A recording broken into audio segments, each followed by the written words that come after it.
Lihatlah kekuasaan Allah Subhanahu Wa Taala di kawah Kamojang. Jika anda berpeluang melawat Bandung, Indonesia, jangan abaikan objek wisata di Garut, yang salah satunya adalah kawah Kamojang.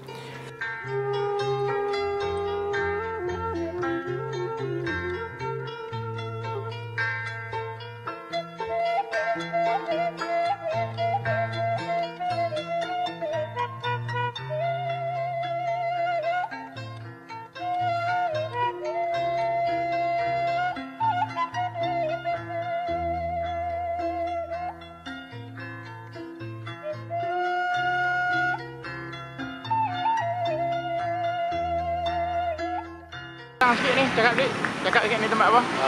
Ini daerah Majalaya, kawah Kamojang. Ini jembatan baru diresmikan 1 bulan lalu.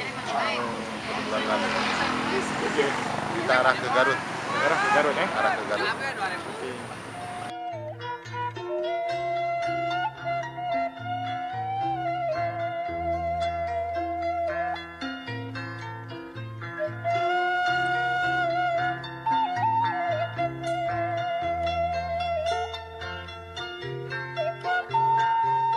Kawah Kamojang Garut terletak di daerah Kamojang, Kecamatan Semarang.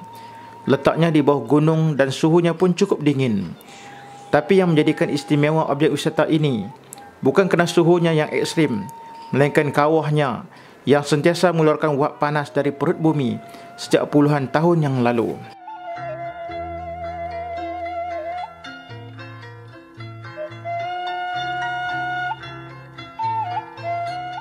Inilah salah satu daripada tanda-tanda kekuasaan Allah Subhanahu Wa Taala yang boleh dilihat di daerah Kamojang.